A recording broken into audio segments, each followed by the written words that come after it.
I'm Trek with 2Ks.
I messed that up. Buenos noches, buenos tardes, hola, hola, GnGs. My name is Trekkw2ks, and I messed that up on the end of I didn't click the unmute button because I was over here looking at Crispy's comment about the cigar stuff. So really you'd have to actually been around me in real life to know that yeah, I do, burn a stick here and there. But I do not consider myself to be a avid or professional cigar smoker on the end of I could go like 2 months, 3 months and not touch a cigar. And then I could have it where I might do 2 in a week. 3 in a week is really a lot for me. It depends on like what's going on. But nonetheless, this is Trekkw2ksLive. I'm here on the Gentlemen of Crypto Network as the main thing. I also got my own channel, which is also called Trekkw2ksLive. But as I have said to y'all in 1 or 2 episodes before, YouTube's algos does not like when you do double content. So because I've spent so much time over here on the Gentlemen of Crypto side, the numbers for the videos on the actual channel are horrible compared to what they are over here. Also want to give a shout out to the lurkers and the scammers, because y'all do, for whatever it is, y'all see that we still get the traffic over here to the degree we get it at, and y'all still be coming over here doing what y'all do. So within that recognition, for the other folks out there, all of this like talking that you see in the comments of this crypto project or this wallet or whatever, that's not me endorsing none of that. That's the scammers and questionable lurkers out there, and the what's the other word I'm looking for? The algo, the bots. There we go. Putting those things out there. So be careful, and yeah, do your due diligence. And so, all right, I got a couple of things that got my attention, I think from Sunday. And so I'm sorry, I'm distracted because I'm kind of annoyed with my background right now. It was literally here last week, and it seems like, oh no, never mind. It was the right one. I thought it was the still image and not the one where there's like the stars are twinkling in the background. But anywho, so like the title says, oh, another, not PSA, but I'm gonna give another little hint back in regards to, like, for those who have not heard this before and just happen to come across my channel because you saw a cigar or you was like, oh, somebody's talking trash about Bitcoin, let me jump in on this. The short of how this channel now works is it's a faceless channel for right now anyhow, and basically I go through Twitter and I bookmark things that like scratch my brain / catch my attention. Some of the things are more obvious in relation to crypto. This is a crypto channel in general, but I do not do price talk. And if you've been following the Gentleman of Crypto's network for a while, you know, we got other people on here who are way better at the price talk stuff and talking about, you know, doing the day trades and the meme coins and all that. I'm not that guy, and I make no apologies for it. So if you looking for the T on the where to put your funds next, I'm not that guy, and I am unapologetic for that. But if you want to, you know, tap in on some other things just from somebody's point of view who's been in the space for a fair amount of time, then I might be your guy. Hopefully, if this is your first time listening, I get something to get you to thinking or whatever. But yeah, so let's get into some of these joints tonight. So going through Twitter, seen a couple of things that kind of caught my attention. And this first one here is actually in relation to um all right, so let me roll up some because it was actually another post. So the first post I just showed you is actually based on this post here. Shout outs to my guy, Mind Your Business. Also, I wanted to say shout outs to Mike Salvi the other day, last Monday, but I forgot to say it because I got caught up in something in one of my rambles, and I didn't say shout outs to my guy from Philly, Mike Salvi. He had a post that had me cracking up, and I was like, yo, I got to talk about this. And I talked about the thing, but I didn't say that I got it from Mike Salvi.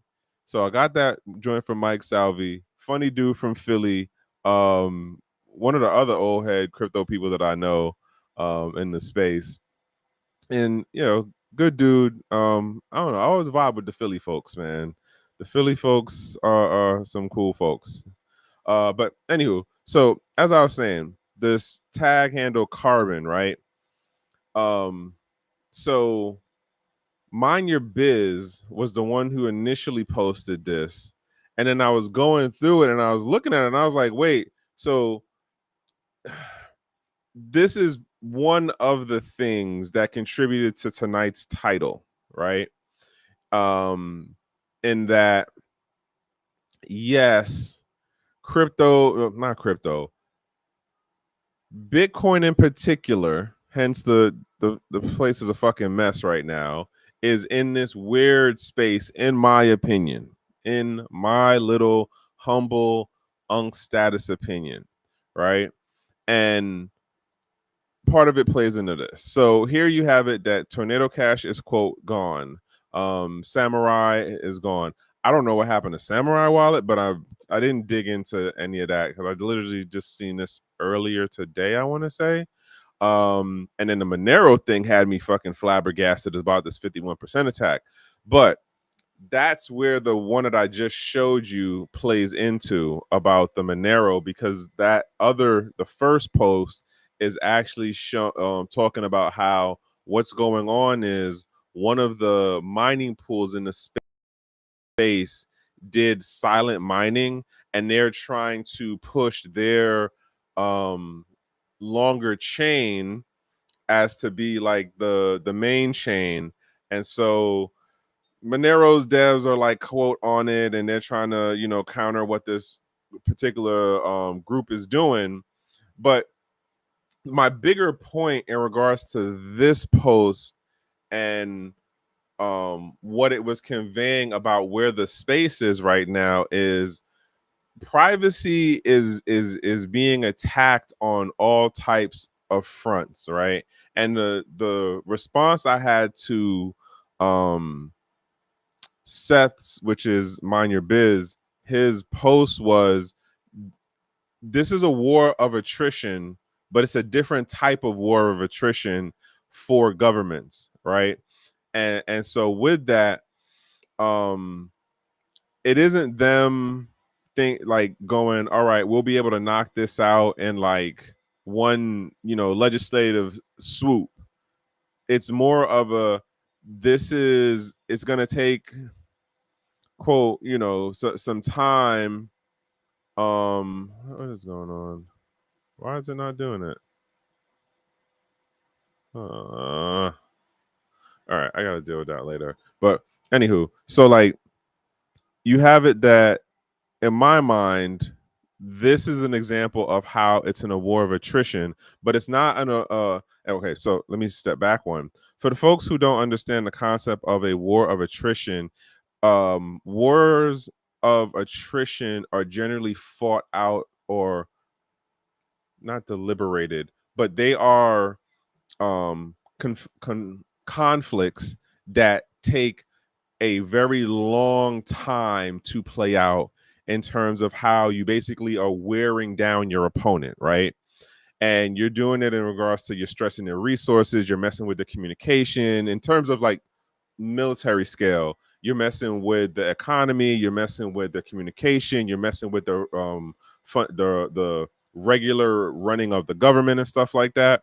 And so my point or take within this was that governments are on a war of attrition in relation to the privacy, self custody, economic sovereignty, financial agency part of crypto and of money and capital in general, or of technology or anything really. But so the focus on the part about this crypto thing is that this war of attrition isn't following the traditional concept of it, and like there's a um and not a lump sum but a winner take all result. How this is more so playing out, and this is where if you've been in this space for a minute, what I'm saying makes total sense. If you've been in this space for a minute, excuse me, in that if you've been here for a minute, you remember what it was like in the beginning when there was more talk about privacy, there was more talk around economic sovereignty, there was more talk and there was more information and there was more guidance around financial agency, right?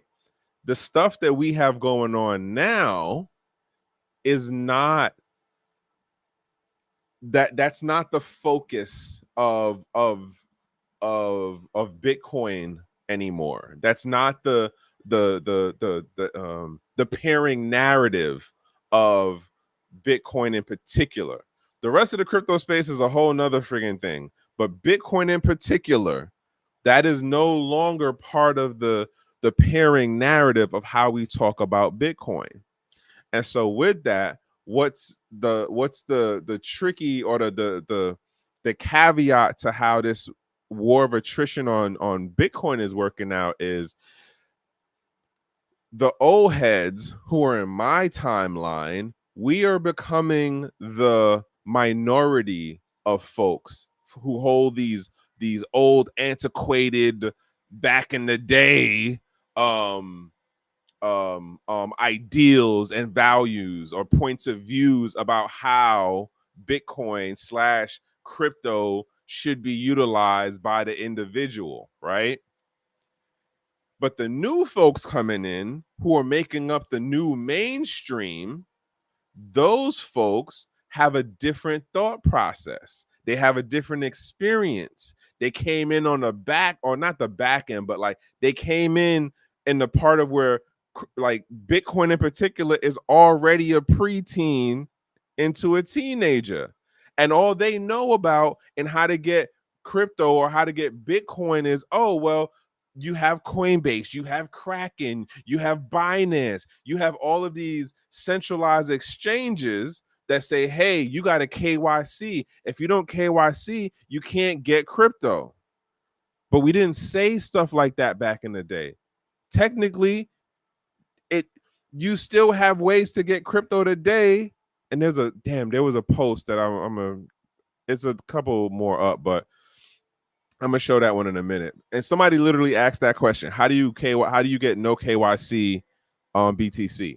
But we're gonna get to that in a minute. But my point being is, as far as how this post works, and in regards to my response to it, is like, yeah, I hear you for what you're saying, but like technically speaking, The way that the space works now, the new folks coming in don't have the technical savviness to be able to do the direct smart contract for a Tornado Cash. They don't know how to do some of the manual stuff on an old Samurai wallet. They don't understand the technical part of what's going on with the mining part of Monero, right? So like, in effect, for the new folks, privacy and self-agency in relation to implementing your sovereignty or your self-agency of these financial technologies,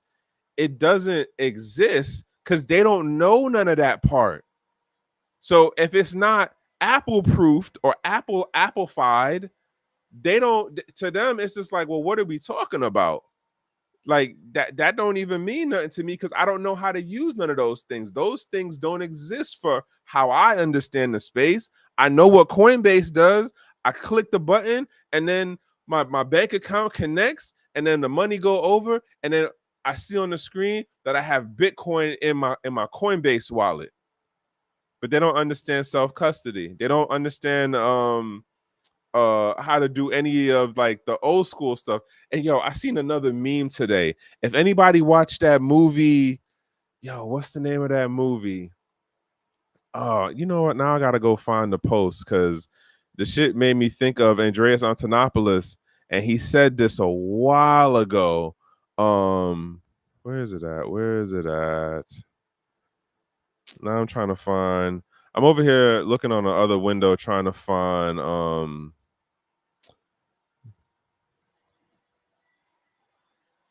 is it gonna open for me? Yeah. You matter of fact, shit this time. So I'm gonna show y'all this one. I forgot the name of the movie right now, but it it it's in relation to what I'm saying about like for those of us who've been here for a minute, like this makes total sense if you've been here for a minute as far as like, and I forgot what movie this was from, but it was a whole thing of like, oh no, wait, we're Bitcoiners, and it's like, what kind of Bitcoiner are you? And I would argue that's where we move in right now. That's it's a part. It is the unspoken part of the environment that's going on right now. The older heads, and I'm not talking about like the whale folks who be out here just like pumping and dumping on the price and doing shit like Sam Mao and them. Like, I'm not talking about those folks. I'm talking about the more average Joe folk who they've been in this for a minute. They remember what the space was like in 2015. They was running around, places in 2013, 14, like the folks who were, I'm not even going to say like the crypto bro folks in the 16, 17 period. They was on some next shit with like showboating and keeping up with the Joneses. But like the folks who really were hoping, believing, and trying to work towards a more financial an instrument that had more economic sovereignty to it, right? And so the joke in regards to this particular like meme is that like and Antonopoulos said this like a while ago. I want to say it had to be like either before COVID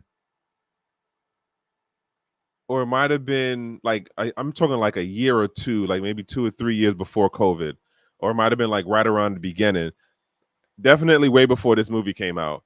And he made the point of like how you'll have people get into the thing of arguing out like, well, which level of Bitcoin person are you? It's like how you have the religious folks be like, oh, I'm a Christian. It's like, oh, wait, what denomination? And then they start like breaking down like, well, which version of the Bible, the Old or the New Testament? And then you're just like, yo, like y'all going a little bit too far with this, but you have those maxis like that, right? Arguably, AKA word for that would be a zealot.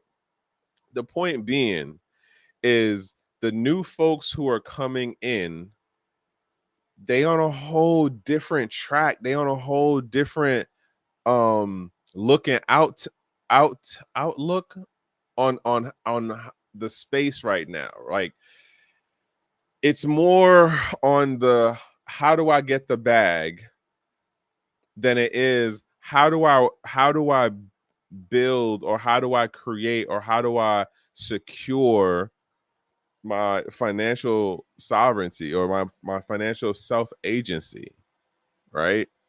Because like with I got another post on here that caught my attention, that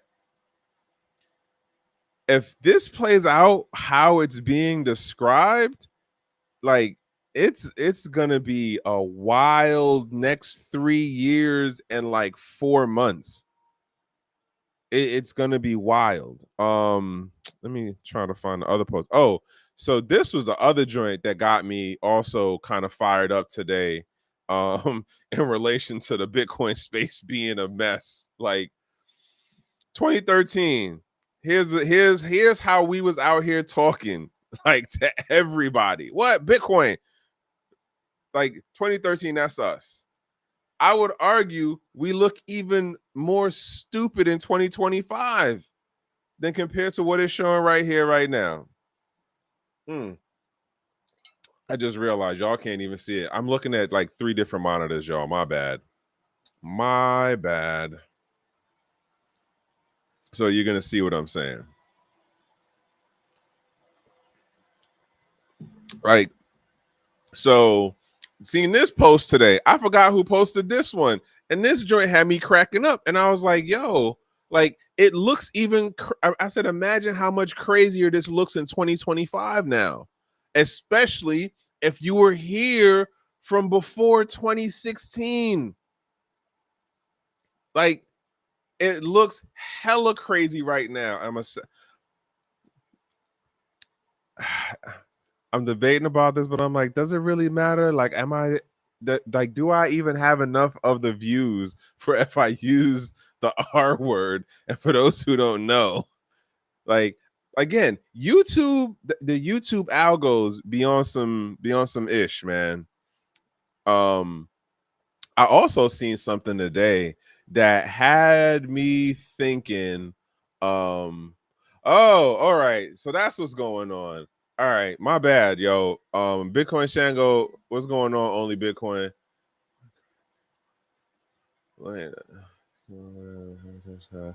Yeah.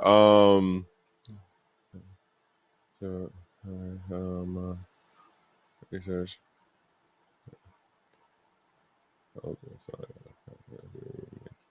Yeah, I hear you.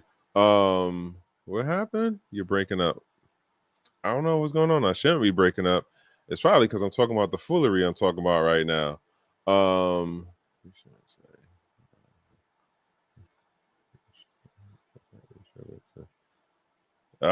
Yeah, handle the business with the fam, my guy. Handle the business with the fam. But sorry, like again, multiple monitors plus trying to read comments plus trying to, but thank you, Marlon. Like if you've been in the space for a minute, like it definitely makes sense for where we were then to how we look now. Like, and the one about Daddy Trump. Yo, okay. There's a post. Hold on. Now I gotta look for this post. Which one are you? It wasn't you. Oh, on a side note, I'm gonna throw this out there just because I'm curious on how this is gonna play out. Probably like in another 3 or probably by like 2030. The whole thing with Thailand allowing tourists to convert crypto into local currency. Because was I there? Where was I? I'm trying to remember where I was. Oh, and this is a while ago, so I don't even, it looked totally different now. Oh no. Oh no.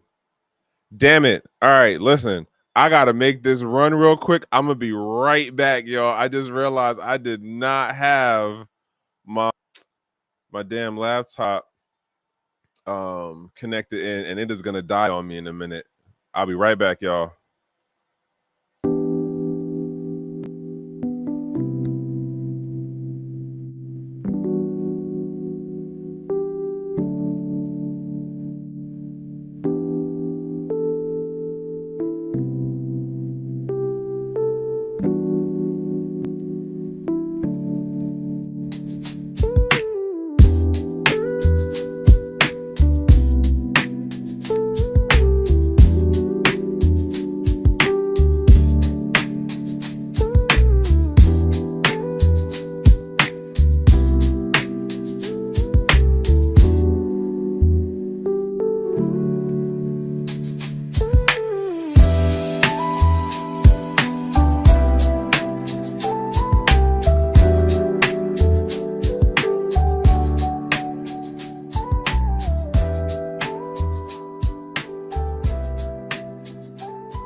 All right.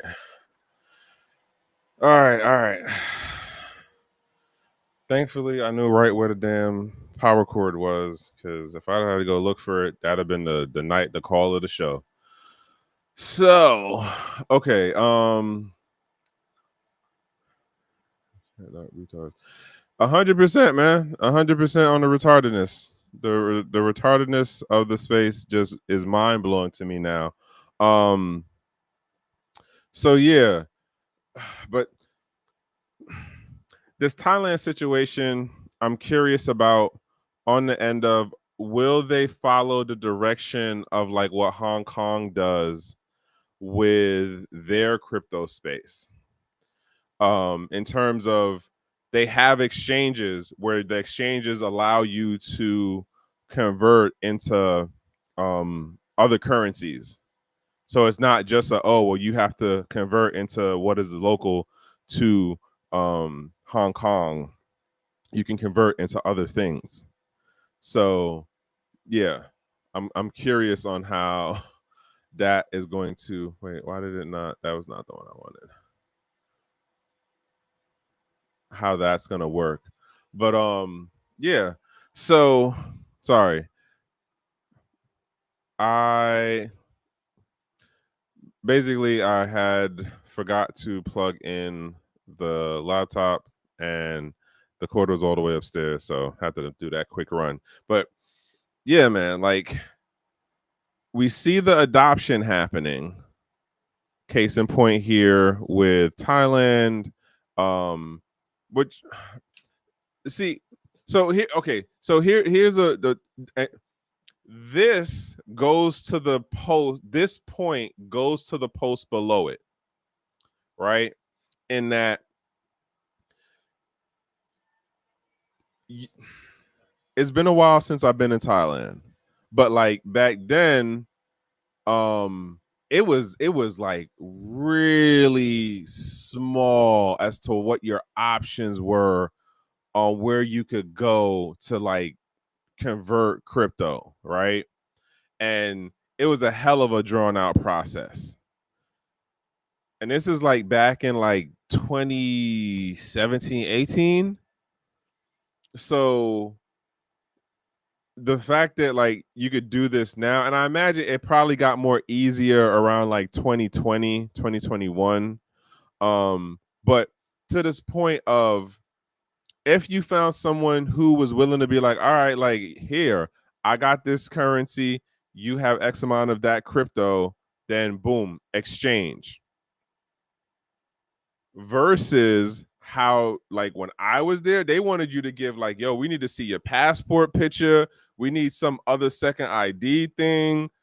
It was a whole friggin' drawn out process, mad annoying, and like artificial speed bumps. 100% artificial speed bumps.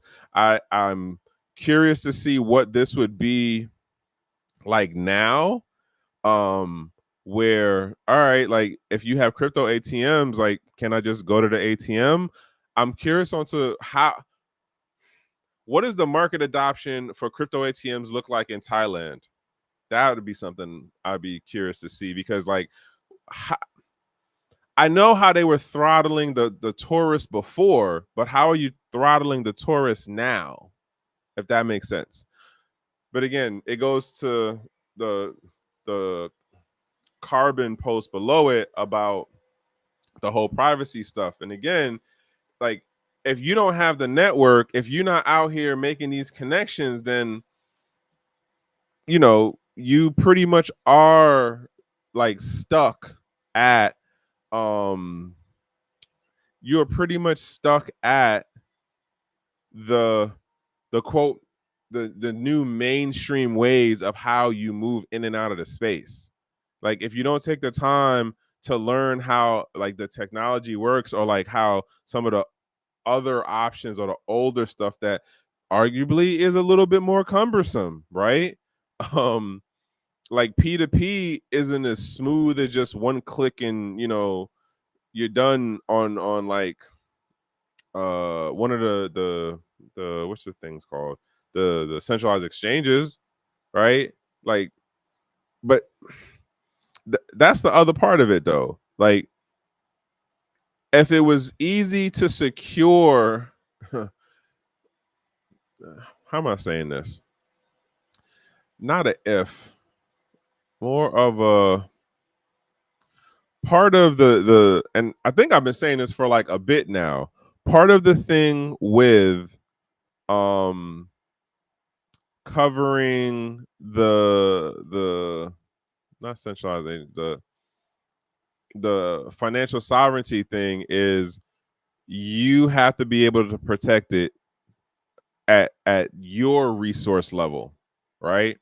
So if you don't know or have your own means of storing it, traveling with it, spending it in things that work for what you need, like, what are you really doing with it? And arguably, most of the folks who are in the space now in crypto in general, I would argue even the majority of the folks who are in Bitcoin, most of those folks are just waiting on the bag moment.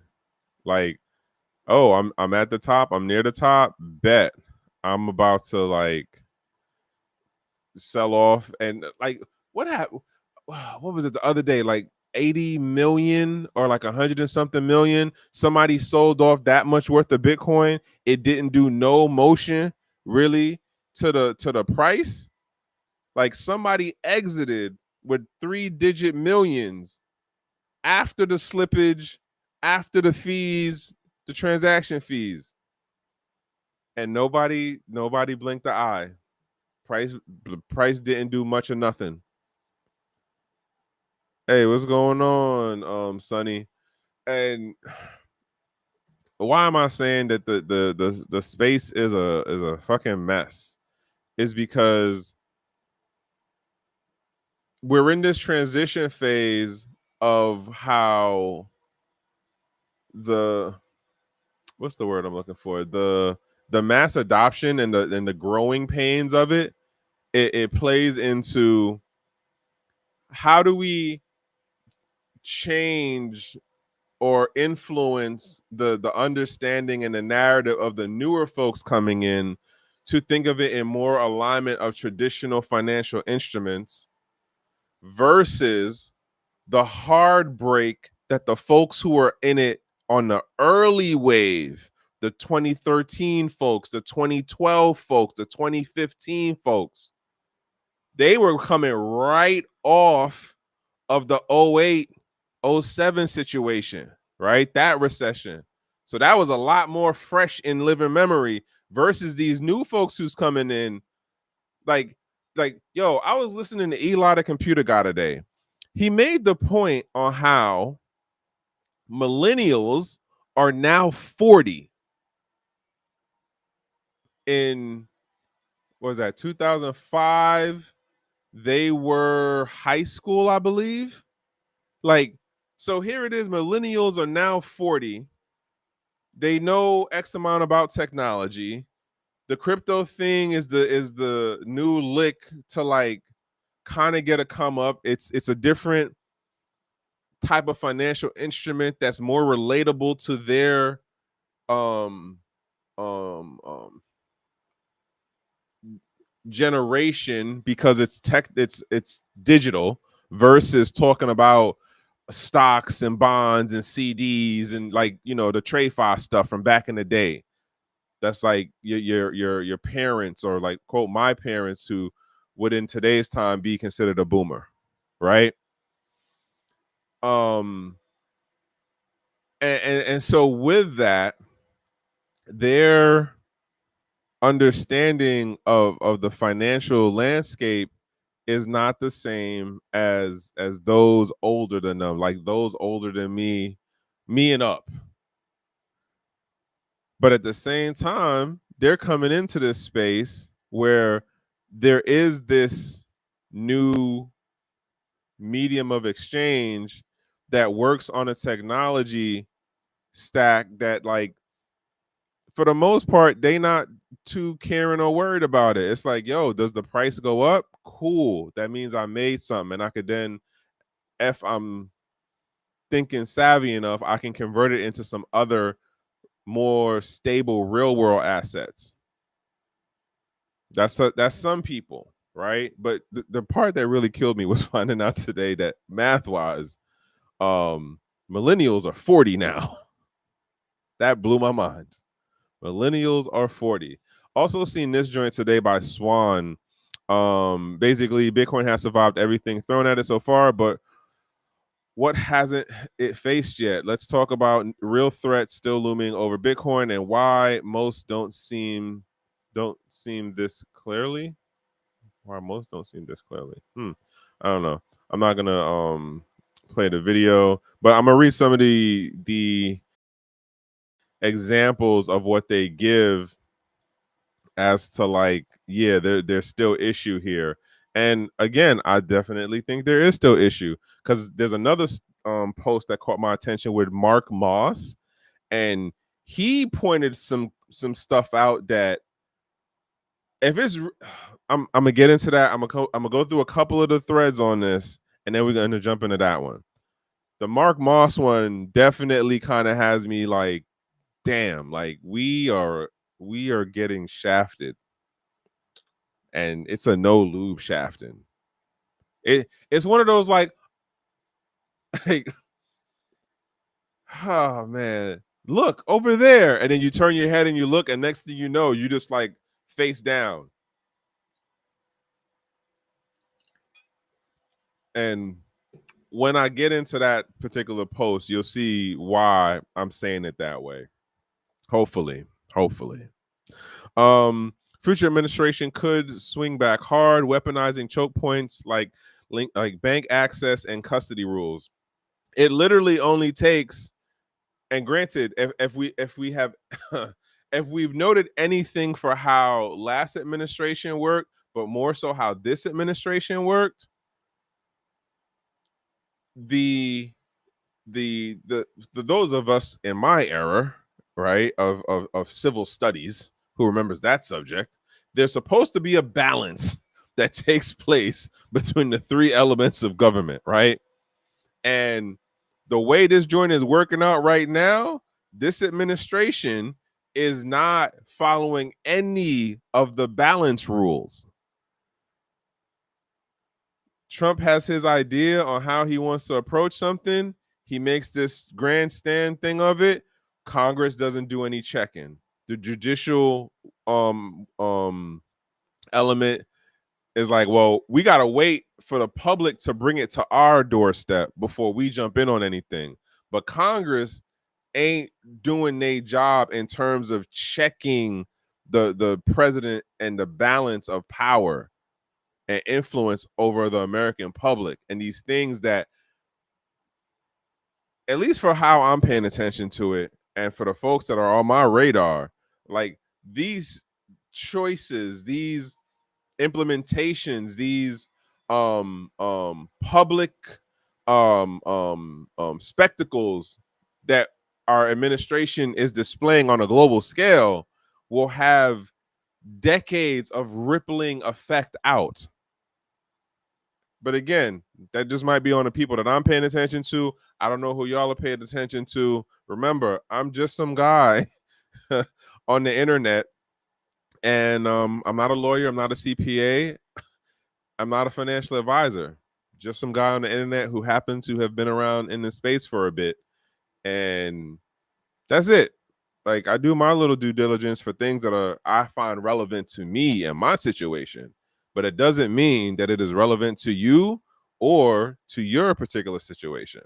So hopefully y'all do your due diligence. But nonetheless, all it takes is, hey, I'm gonna say, like, did y'all see that your boy just loan sharked Nvidia and was like, hey, you guys have to give the government like some stake in the company? Now, there's definitely devil in the details on how it's like, well, you'll get to do some kind of loan thing, and then the money will be like brought back this way to the government side of it, blah, blah, blah.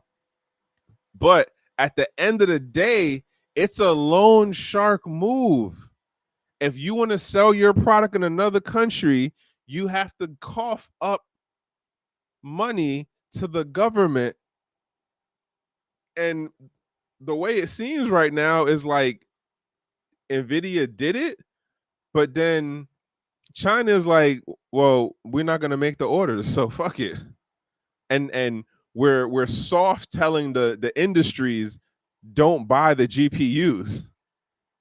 We're not hard telling them, but there's definitely a, hey, you can put the orders in if you want to. I don't know if you're going to make your product, and then I don't know if your business is going to make it through next year's like round of regulations or inspections and stuff. But yet on this side of the ocean, Nvidia is getting loan sharked for money to sell a product overseas that they potentially cannot sell. How does that make any sense? Like, the level of like what kills it, well, not kills it, but like what blows, I think, most people's mind right now is that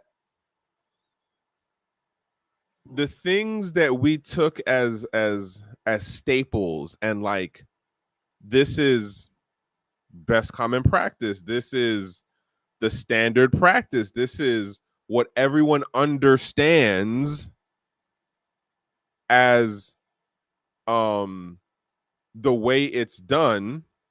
This has been done for generations.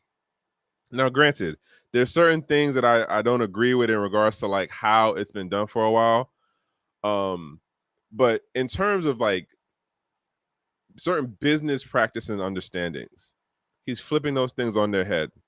And the same thing can play out in this crypto space. So if we had it where he turned around and was like, all right, so you can't have personal wallets anymore. No self-custody wallets. Everything has to be through an exchange, which I think that might be a potential direction. I don't know if it'd be this administration, but at some point it's going to be a thing as far as like whatever type of financial asset you have. How do I say this? I think that there are certain practices, not practices, because of how, or the digital, because of the digital nature of crypto and the direction that financial institutions and governments want to go with traditional financial instruments, I think that there will be a time where a stock, a bond, a CD, a ETF, those things will have some of the same similar transposability, self-custody properties like how crypto works now, right? And so when we get to that point, I think that at that point, it's just going to be a whole different level of how much into your business the government slash the company can get, because at that point, like who was it that I was talking about the other day? Social Security. Social Security down the road is like, hey, if you want to collect Social Security, you have to give us access to your bank account, and like continuous access to your bank account. So we're always going to be doing checks on how much money came in and how much money went out. So when we give you what we give you, even though you paid into that system, we can increase the amount or we can lower the amount or we can just stop the payment, which is the things that you could do with certain cryptocurrencies now. You can freeze a transaction, you can reverse a transaction, and you can stop a transaction. Like, we don't like to acknowledge that stablecoins have those features to them. We don't like to acknowledge that Solana has those features to them. We don't like to acknowledge that the newer Ethereum has some of those functions to it. We keep making it sound like it's just one of those. There's no technical overreach to it. And when I say technical overreach, I mean in terms of just what I described. Like, you can freeze a transaction, you can reverse a transaction, you can stop a transaction. In Bitcoin, we can't, like, there's, for how the current blockchain code works, you can't do that. But a vast majority of the other crypto out there have some, or if not one or most of the things that I just mentioned for the technical overreach. But no one likes to talk about that part of it because no one really cares about the financial sovereignty part or the self-agency part. At least that's my take on it. That is my take on it in relation to this new era that we're in for the folks that are, class of C19, class of I just got here in 2022, class of I came in on the top of the wave at 20. No, that's not even the top of the wave because that's when the dump happened. But like 20, let's say 2020, because 2018 was a rough. It was a high year, but it was also a very low year.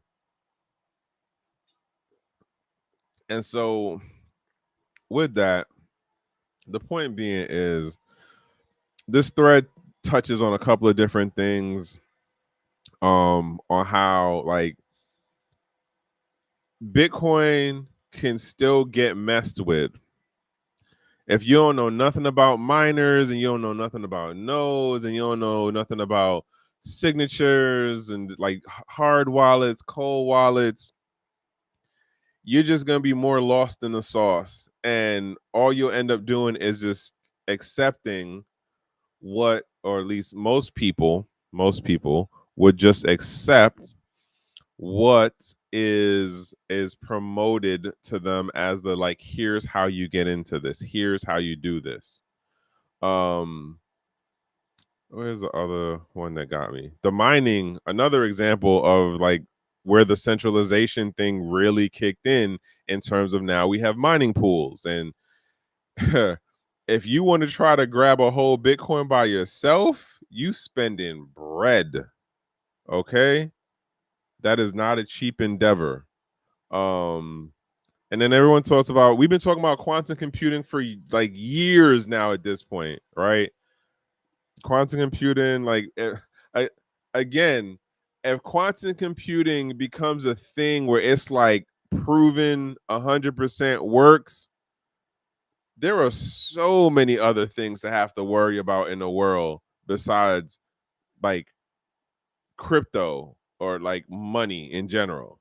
If like quantum computing gets to where, like, okay, it's good, it's ready to go, like this is ready for off the shelf use, there's so many other things to worry about besides crypto and money in general. Like, there's going to be a lot of other issues in society or in the world and how it functions to worry about. Hence the whole thing of like start working on that bartering network. Then he gets into the Black Swan events and stuff like that. But if you want to check this out, this is Swan, which come on. Yeah, just at Swan, and you can see that post there. This was this one. Oh, so this one also got me. Satoshi Badger was asking the question of how do you do Bitcoin without KYC? What got me was 2 points that I noted was continually through this thread. And the thread is actually kind of lengthy as far as like there was a number of people who actually responded to this person. And what kind of got me was they talked about trust. And then when it came to the ATMs, it was like, yeah, but the ATMs have a premium price to them. And it's like, well, duh. Of course he was going to have a premium price to them. Like we literally talked about this back before like 2017. If KYC got pushed into crypto, and I don't even think we understood back then per se at the level of how much KYC would get pushed into the crypto space because of the centralized exchanges and just like how governments were moving about the whole transportation laws and all that. But like, of course, there was going to be a premium on being able to get Bitcoin without KYCing because it's not going through the other hoops and stuff. Like, how do I explain this? Because arguably, most of this, I don't even know. I don't know if half or maybe like 2/3 of what's out there now is all KYC stuff. But there's definitely a sizable amount of Bitcoin that is not KYC'd. And I'm talking aside from like the miners. I'm talking about the folks who probably been sitting with like 1, 2, 10 wallets with, a couple hundred or a couple thousand joints sitting on hard drives or wallets. And imagine how many hard drives and wallets from back in the day that's KYC free right there. Nonetheless, this person was bringing up like, well, trust was the issue because somebody said, what did they say? Oh, I think they said like go to a Bitcoin miner, and the person was like, oh, but that involves trust, and it was like, but you realize that like at this point, you have to understand that as far as like the crypto thing is concerned in general and Bitcoin at the forefront, yes, the original selling point or narrative was about being quote trustless, but like technically it's trust reduced. Like in all aspects of finance, as far as how I understand it, is that there's a level of trust that is built for the issuer as well as the person receiving. So you trust that this financial instrument will be able to have a sustainable purchasing power to it, or it will work in an environment that helps you get the resource or service that you need, right? In the case of Bitcoin, my response in regards to one of the times when this person says this is like, but like you trust the core devs for the Bitcoin blockchain. Like, stop it. Like, you already implemented a level of trust because you already trust to a degree the core Bitcoin devs. And if anybody's been paying attention, there's been at least like what 3 or 4 of the devs that have left the project, I think over like the last 6 or 8 years. And again, if you're not a techie person, like what does that mean to you? It means 2 licks. Like it doesn't matter to you. Does the price of Bitcoin do what it does? I imagine like how many new people in even know who Bitcoin Jesus is? I imagine most folks don't. I imagine most of the new folks who come into the space have no idea who Roger Ver is. If even who what's his name from Australia? Like again, like I was looking at this space and it's just like this shit is a mess right now, man. Like you got the Bitcoin folks down in the Beltway who are really pushing for, what the hell is the name of these people right now? What? Oh, sorry, my mouse was messing up. But the folks in the Beltway, by the way, if you don't know what the Beltway mean, the Beltway means 495, which wraps around Washington D.C. Right? So you got the folks in the Beltway who are like, yeah, we're pro, Bitcoin and we're pro crypto and we're pro crypto. And then when you're like, all right, so let's talk about this privacy thing, it's like, whoa, hold on. We can't talk about financial privacy and crypto or Bitcoin in the same meeting or in the same sentence now. Why? Because it's not fashionable. It's not a part of the conversation anymore, which is so friggin' mind blowing. And as I said it the other day, like I really wonder if it would have been better if I would have came in to the crypto space, like, after like 2018, because I would have missed the crash for 2018, the crypto winter. I would have missed that, and I'd have came in on like the crypto spring. You know what I'm saying? And I wouldn't have known about any of the stuff from back in the day and the things that you could do with crypto wallets, and understood like any of the difference of what it was like when there was only like 2 or 3 centralized exchanges, but a bunch of DeFi sites, right? Or like, knowing about like Mount Gox, right?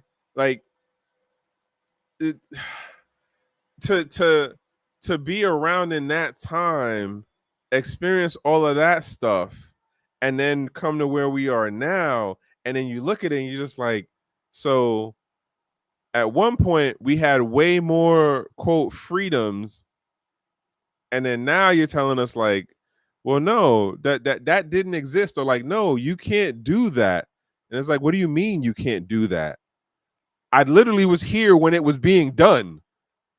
That's the part that blows my mind in this whole thing, is when you listen to these new folks come in, and especially the legislator type folks, they will have all of this conversation around certain aspects of the financialization of Bitcoin, but they will leave out the security part of it, and they will leave out the privacy and the self-agency part, like it was never a part of like it was never a part of the white paper. Like it was never um um a part of the motivation to make such a technology, or being able to introduce the concept of like, if we could just like find a better way to fix the money situation, or fix uh um the medium, the technology that allows for this medium of currency, maybe we might be able to do something a little bit better and different.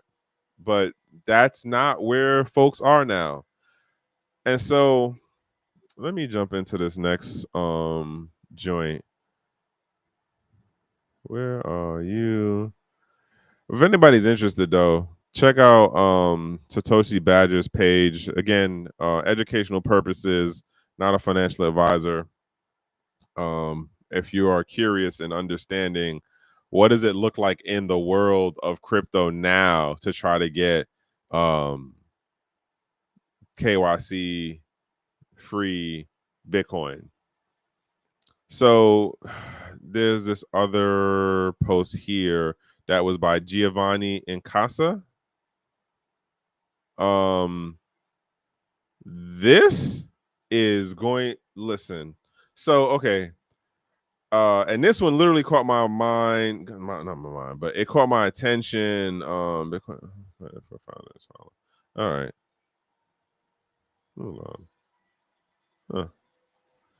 All right. So this is Mark Moss here, right? Definitely has way more people that follow his channel and stuff than me, right? So he I want to say like maybe the last 5 years or maybe 8 years. I'm not 100% certain. He's been on his thing about like, breaking down some of the stuff going on in the financial world. And then like he got into the crypto thing. I want to say it was like pre-COVID. But now, pardon me, he's gotten into this thing about Trump and how his folks are moving through this crypto space. And I definitely had to bookmark this one when I seen it.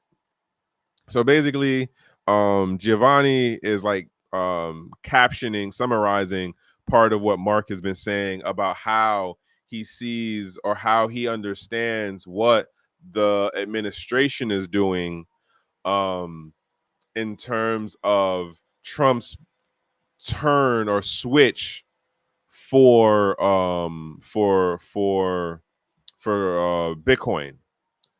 And so Mark's take is the short of it is for how the GDP works, if you can get your GDP to get higher than the national debt, it is a way of basically getting out of defaulting the debt. But the question is, well, isn't the GDP based on like how much you're producing and like what's going on in that regards? The answer is yes. But like the loophole or the trick or the smoke and mirrors is the government gave the banks X amount of like M3 or something funds. But they were like, yo, you can't put it into the market. So this new change that just happened where the stable coins, now banks have the ability to make stable coins. So the idea is you change the regulation around stable coins. The banks already have, quote, the money to be able to back the stable coins that they create. But it's going to happen in such a way that the price of Bitcoin is going to move. Let's say the shit might just look like a hockey puck. This is not financial advice. If you read this thread for how this is being explained,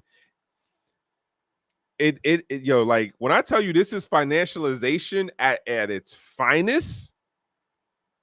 So basically, the government gave the banks money, but they were like, yo, you can't put it into circulation. And the banks was like, well, damn, what the hell are we supposed to do with this? Because we're not getting no return back on it. We just got this money sitting here. So now the government comes back and is like, all right, don't worry about it. We got you. Y'all are going to be able to make stable coins. Well, what are we going to do with the stable coins? You already got the money. So what you're going to do is you make the stable coin and you have the stable coin work as the backing to the money that we gave you as the backing to the stable coin, and then you issue out the stable coins. Now, I remember I said this a couple episodes ago. Banks are not required to hold a reserve for what they quote have in their on their ledger. So like, what is that? It was either in 2022 that happened, where they didn't have to have a reserve, so they could go down to zero. Before that, it was like I think 10% or 50% or something like that. So when I tell you the rehypothecation game is going to look gnarly, gnarly is an understatement for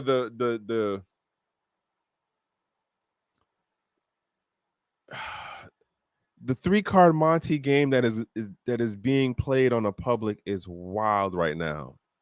Like, so the banks are going to get to issue the stable coins. That's going to get pushed out to the public. The public is going to do what they do to buy in. I imagine then at some point down the road, banks are going to start implementing not keeping a 1-to-1 ratio.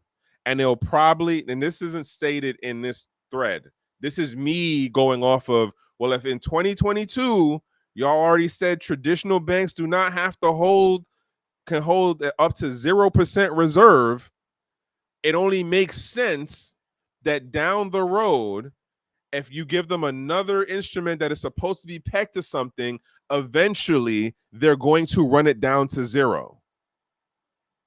So now Bitcoin, and apparently in a couple of threads in, he gets into how the Trump connected folks are going through different back channels and stuff and making large purchases of Bitcoin.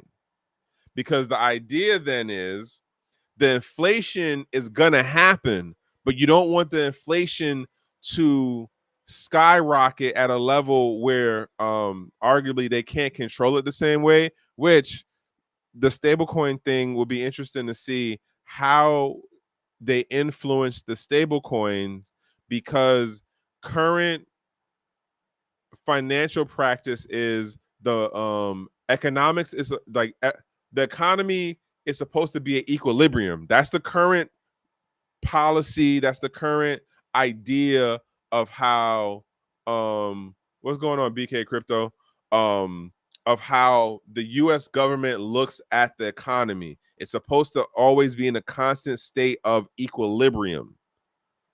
And there are safeguards that they do to influence and keep, quote, that balance. Even though in basic and like universal economics, there's supposed to be cycles. It goes up, it goes down, it goes up, it goes down. There's supposed to be cycles, but that's not how we want to do this stuff. So now here you have it that the Bitcoin is supposed to be used as the absorption for the inflation that's going to take place. Pardon. Why or how? Because the banks already have the funds. They're going to issue the stable coins to the public. The public's then going to go, oh, all right, boom. There's going to be different market campaigns to get people to jump in on the stable coins issued by JP Morgan, Wells Fargo, Bank of America, blah, blah, blah, blah, blah, blah, blah, other financial institutions. And it's going to be a sick flip money grab in that they're issuing it and they're telling you like, oh, well, we have a 1-to-1 reserve now. And again, in my mind, down the road, they're going to slowly but surely lessen the reserve ratio, which then means you're over here taking your capital on your side that you're earning in order to get this financial instrument from this trusted vendor, aka JP Morgan, that knows that for them, that digital financial instrument, aka the stable coin, really doesn't have any value for them, because they already got the cash from the government. They already got that capital sitting there, and then you're giving them extra on top of it. Then they're also going to be holding the Bitcoin, because I imagine that that's going to get pushed around between different higher end banking institutions. So now, as far as their balance sheets look like, the Bitcoin is absorbing the inflation in what do they call it? It's not I don't know which one of the M's it is. I don't know if it's an M1 or M2 or M3, but because the banks are issuing out the stable coins, and basing the stable coins on what they have, quote, in reserve, it's going to influence the price of crypto, of Bitcoin in particular, so that it doesn't go like directly into the market. And when I say directly into the market, I mean in like the CPI part of the market, like how much is eggs, how much is gas, how much is like grocery shopping, shit like that. And before this administration is out, you're going to hear the stories of how Bitcoin like did some crazy move, and they're gonna make it sound like it's the greatest thing since sliced bread. The stable coins that like Wells Fargo and them are gonna put out, JP Morgan, what's the other name of that damn financial institution I can't think of right now? It's gonna sound like it's the greatest thing since sliced bread. And you know what's gonna be really crappy? And if anybody's paying attention to pensions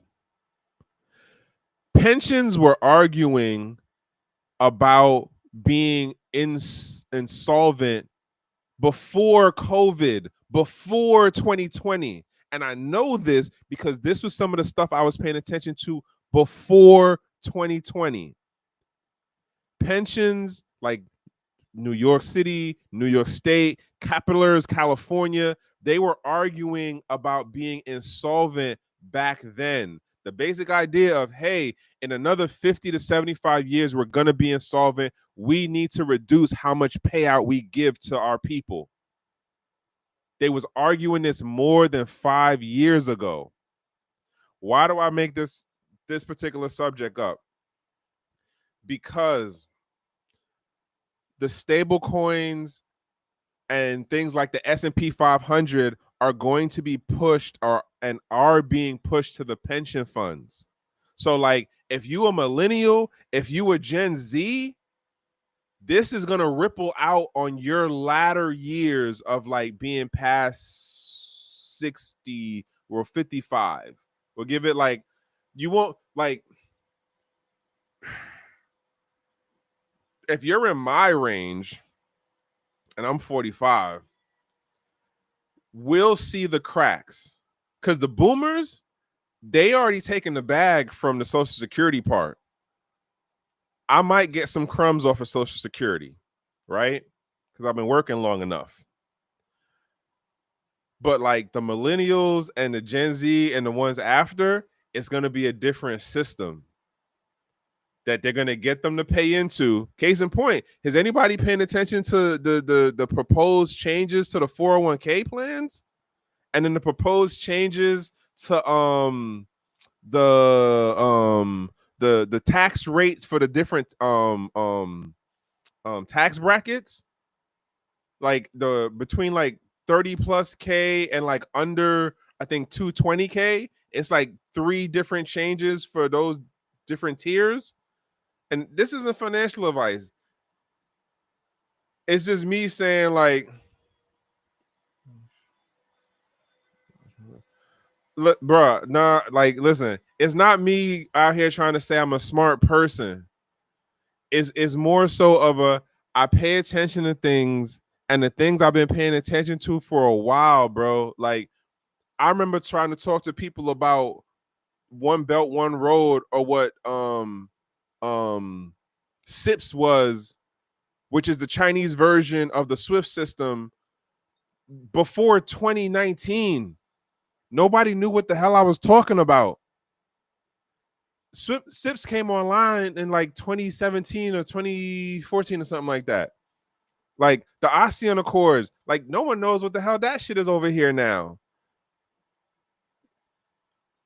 And I can't even be like, oh, I know this, I know that, because I'm not balling in life. I'm not a crypto bro. I'm a simple dude at this point, working a simple enough W2 thing, and I'm trying to figure out how many of these baskets do I need to put my stuff in, that when I'm like, all right, I want to do this retirement thing, it works out.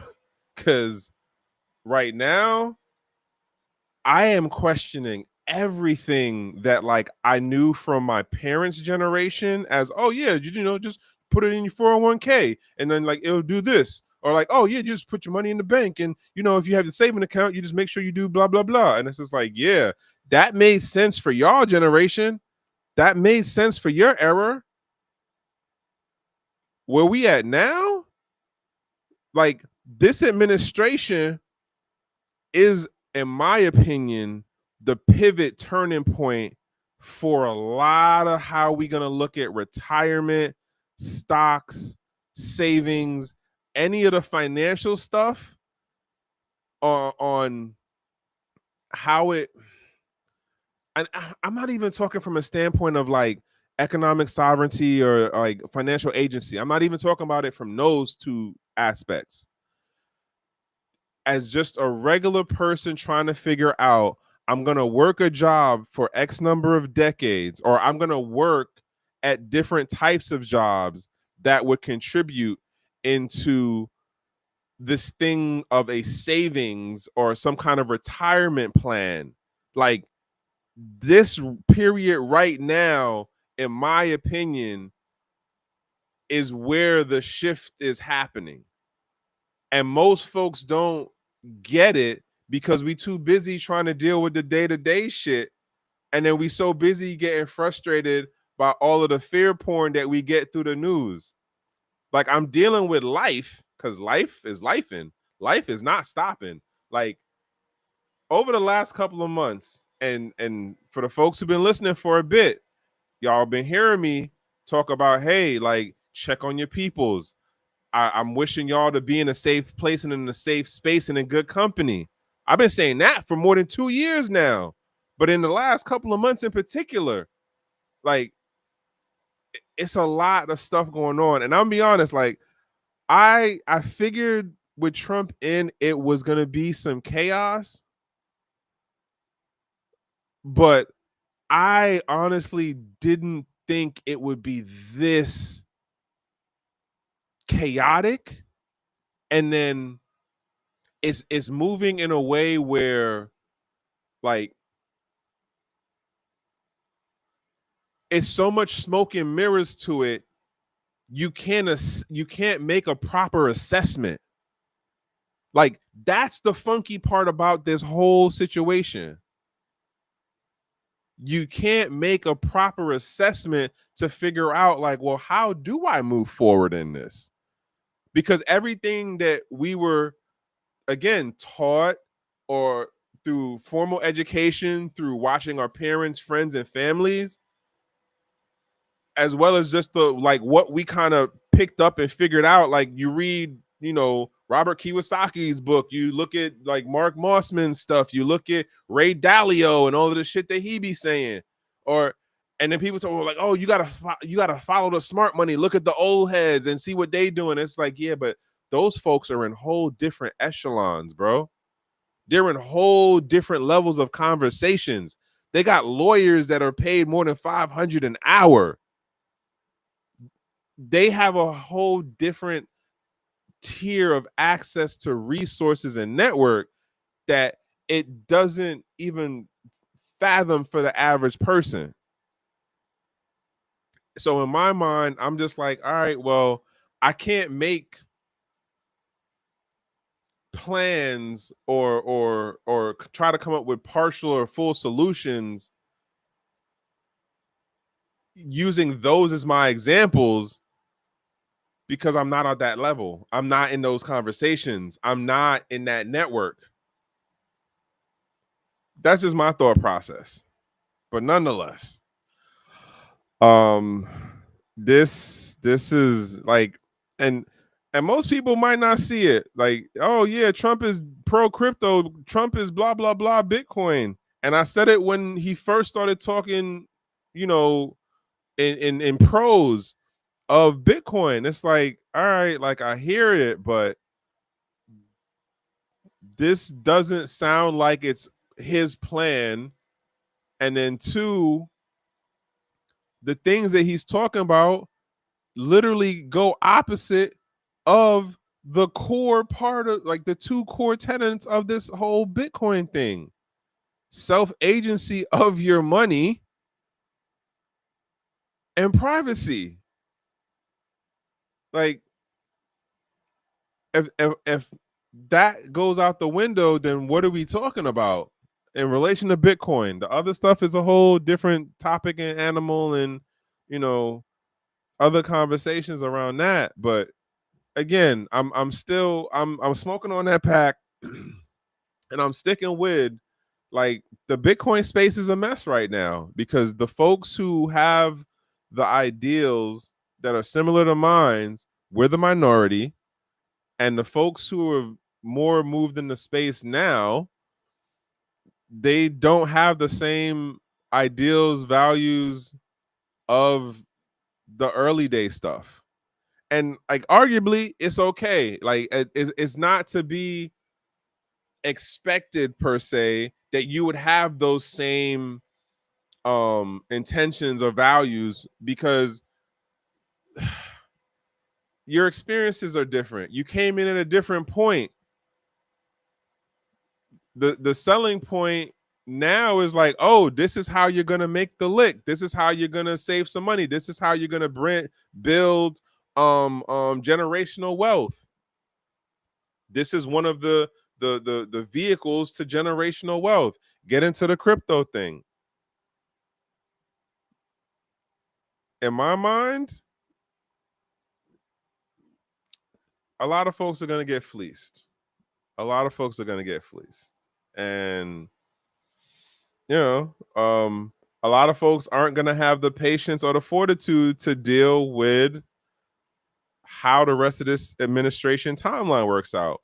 Like, we're only just getting to month 7, folks. Technically month 8, but like, it's still another 3 years and like 4 months. And heaven knows what will be said between now and next January. And we still haven't really seen how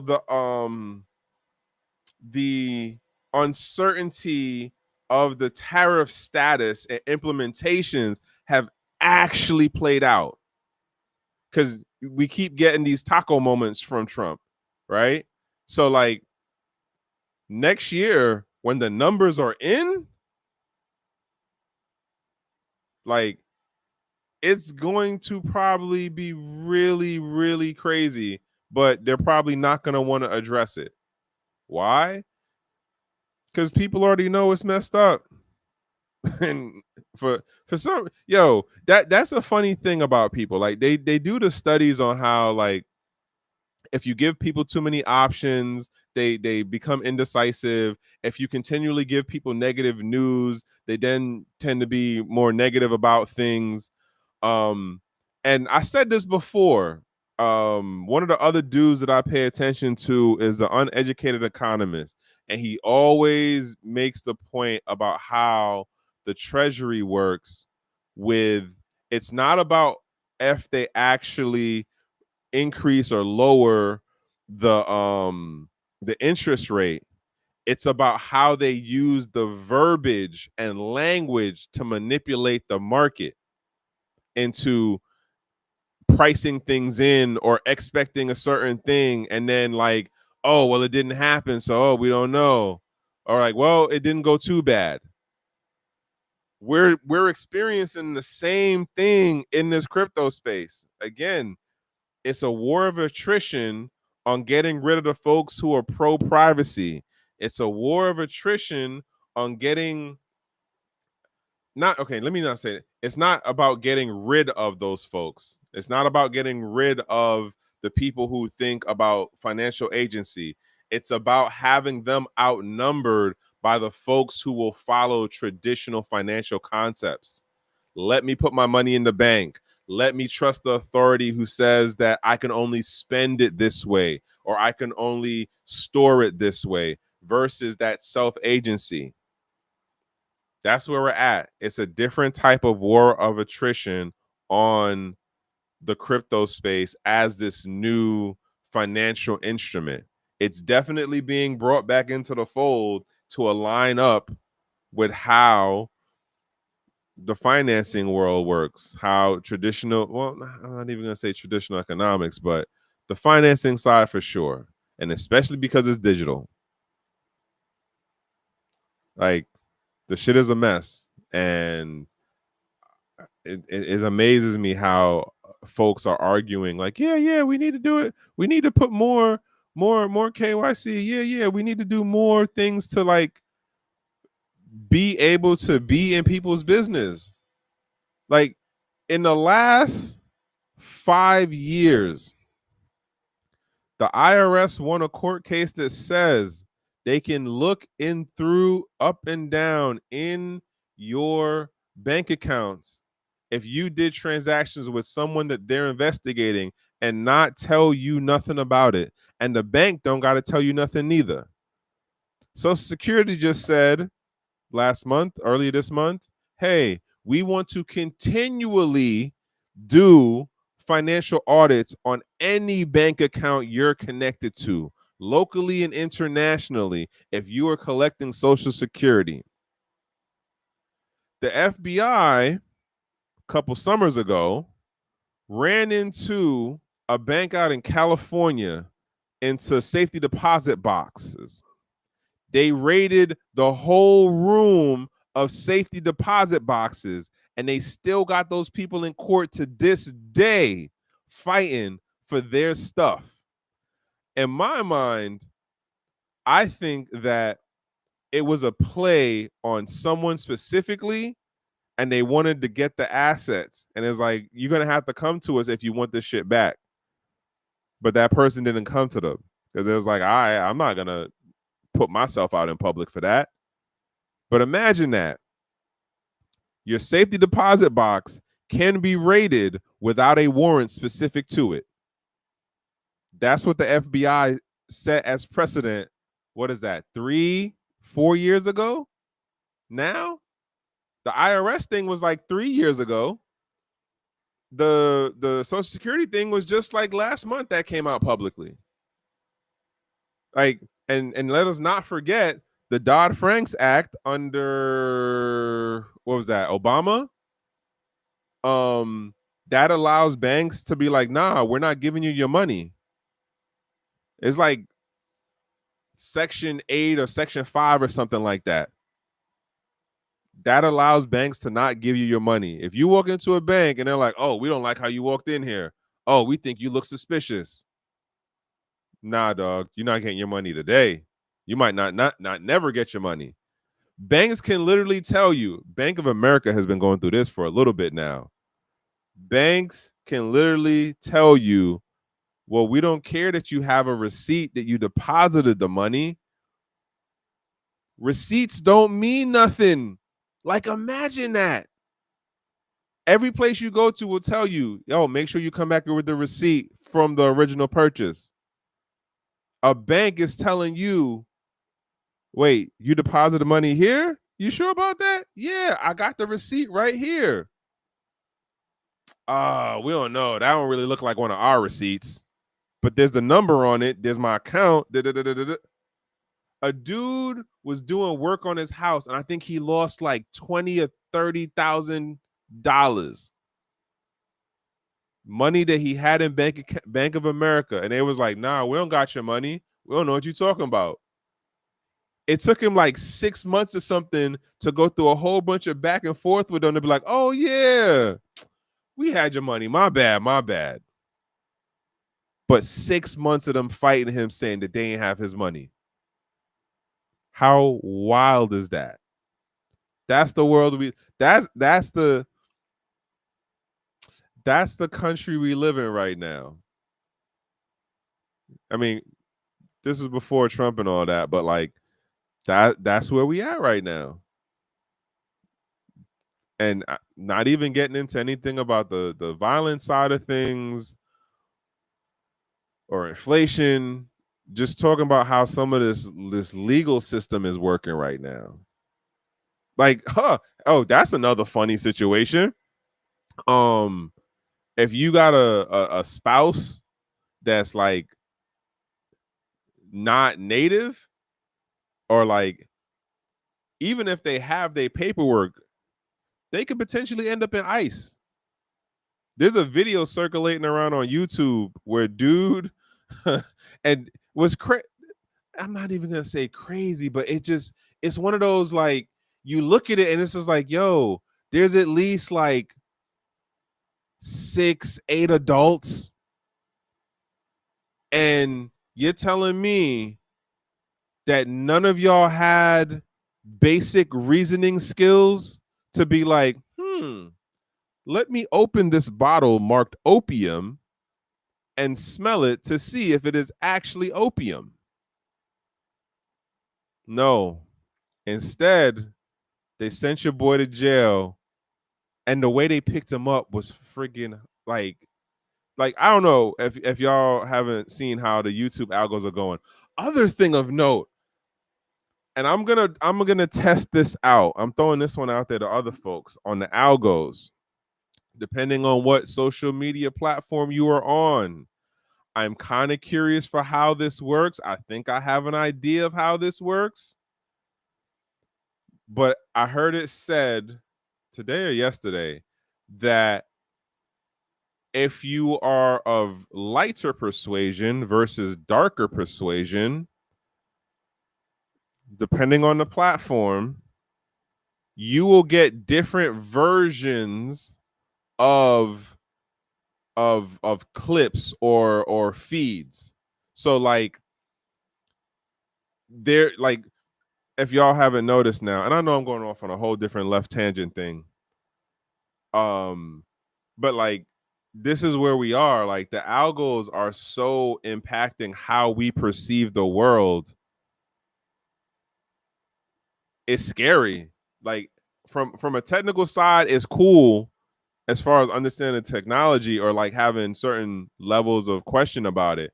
But from the other side of just like the level of social engineering that is an example of is scary. If the social media platform can identify what your let's say ethnic group is, I'm not using the word race just on the end of the whole social construct thing, but if it can identify you in that regards, it then gives you certain variations of your FYIs. What is that? For you? What is it? Twits? Anyway, you get that kind of feed. So like that's where we are. But no one actually talks about that part. We talk about the algos, but we don't talk about the algos in regards to like that level of sophistication. And I can see how that would play out in like Twitter, Instagram, Facebook. Because you got to remember, if the algos can search for nudity in images, how does it not make sense then that the algos can figure out if the owner or the operator of that account, assuming if they post their own images, what's the makeup of the owner of the account? You see where I'm going with that? But anywho, I rambled on for way too damn long. Again, the Bitcoin space is totally fucked up. And yeah, if you don't know how to get no KYC crypto, arguably you haven't been doing your due diligence and research.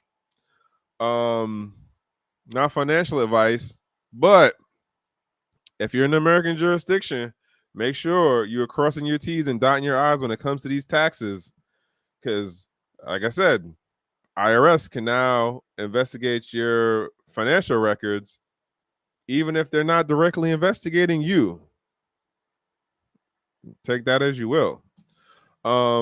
It's a Monday. I hope y'all had a good weekend. I hope you got to like rejuvenate your batteries if the week before was like really stressing or there's a lot of shit going on. Like I said, like I know life is lifing for some of my folks, and you know I'm on this thing now of making a more concerted effort to catch up with folks and you know see how they doing. Like today, I got to see one of my battles. Got to see the new little one, 3-month-old, little cutie, meet the hubby finally. And, just be like, wow, like I'm proud to have witnessed this person's growth and maturing. And then just knowing that, for all the ups and downs, like they push through, they still here. Not everybody got that story. Some people are having a hell of a time out there. And I'm not even talking on the economics. Family dynamics is all screwy. Interpersonal relationships is screwy. It's rough out there. But, as I say, for one human to the next, the best thing that I can wish is for you to be in a safe place, in a safe space, and in good company. Last note, and I totally forgot this. Next month is the Black Blockchain Summit. I'm gonna be out there. It is what is that? September. Now I gotta look. Sorry. Before I get out of here, it is September. Sorry, I'm trying to get to my calendar. The 26th and the 27th of September, I'll be out at HU, aka Howard University in DC. If you are in the area, come through, say what up. Other thing to note, hit me on Twitter. I'll probably end up catching it more on Twitter than I would on anything else. And if you're interested in any of the stuff that I would be like going through on here, like definitely check out the bookmark stuff if you're interested. For any of the things that I cover on here, not saying everything's gonna make sense initially, but these are how things scratch my brain. But other than that, I hope y'all have a good night, and hopefully this week is a great week for you. Sending out positive vibes to those folks out there. Oh yeah, and then shout outs to the content cousins, man. Simonson family, Black Rule, big homie King. I know he on his movie star grind. And then the Jump Out Girls. Yeah. Oh, shout out to my boy L. I seen him the other day, man. Everybody out here just dealing with life, yo. We all just dealing with life. But anywho, I'm rambling on too much. Y'all have a good night. And catch it up next Monday. We'll see what else cooks it up. Hopefully, I'm not on that smoking pack about the space being messed up again. Like, we'll go from there. That's what I got, y'all. That's what I got.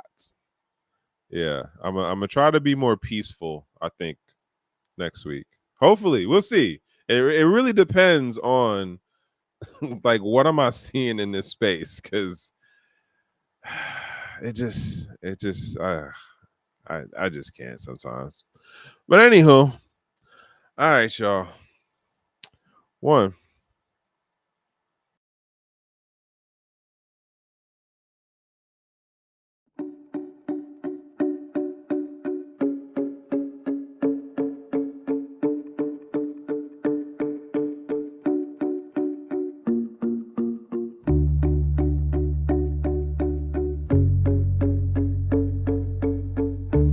I'm Trek with 2 Ks.